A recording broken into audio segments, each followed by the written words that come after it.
Hello বন্ধুরা, আজকে আমি বেগুন আর আলু দিয়ে শুটকি রান্না করব। আর এই শুটকি রান্নাটা আপনাদের সাথে শেয়ার করব। আর এই শুটকি যখন আমার ঘরে রান্না করি তখন আমি অনায়াসেই 1 প্লেট ভাত খেয়ে নিতে পারি। আর চাপা শুটকিটা আমার কাছে খুবই ভালো লাগে।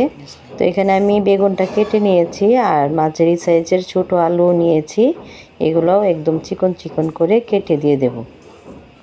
আর এই আলু আর বেগুন দিয়ে তরকারিটা রান্না করলে আমার কাছে অনেক ভালো লাগে। তো আমি আর বেশি আলু দেব না, যেহেতু বেগুন নরম সবজি, আর নরম সবজির সাথে আলুটা বেশি দিলে ভালো লাগবে না। তো একটি পাতিলে আমি রসুন আর কাঁচামরিচ ছেঁচে নিয়েছি, আর এখানে 2টি চাপা ধুয়ে দিয়ে দিয়েছি। তারপর এখানে কিছু আলু দিয়ে দিয়েছি, আর যে বেগুনটা এগুলো আমি ধুয়ে তারপর দিয়ে দিলাম 1 চা চামচ মরিচ গুঁড়া আর 1 চা চামচ হলুদ গুঁড়া দিয়ে দিলাম, পরিমাণ মতো লবণ দিয়ে দিলাম। এখন আমি এখানে পরিমাণ মতো তেল দিয়ে দেব, আর আমি এটা হাতে মাখিয়ে বসিয়ে দেব। আর এইভাবে হাতে মাখিয়ে এই তরকারিটা রান্না করলে আমার কাছে অনেক ভালো লাগে। আবার এটা আপনি বাগার দিয়েও করতে পারেন।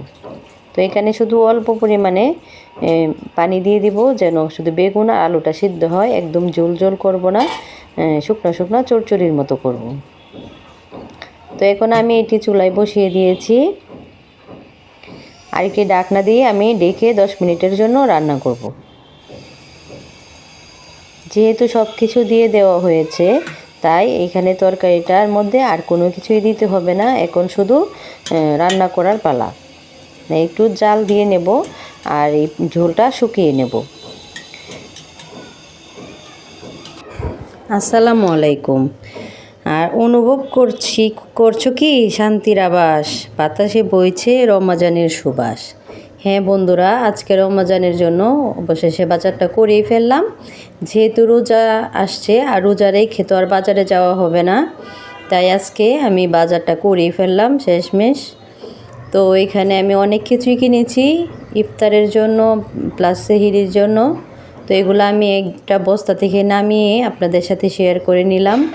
আর যেহেতু রমজান মাসে বাজার সদাই করা খুবই কষ্টকর একটা বিষয়। তো রমজান মাসে সবার কাছেই বেশি বেশি দোয়া চাই, সবাই আমার জন্য দোয়া করবেন।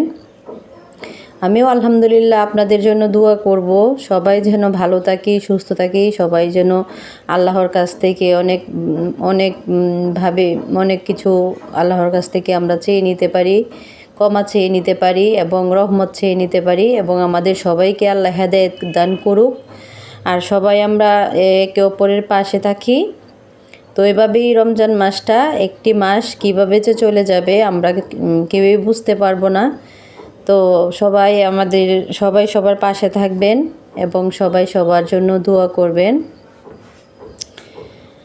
আর রমজান মাস মানেই অনেক শান্তির একটি মাস, অনেক ভালো লাগে এই রমজান মাসে।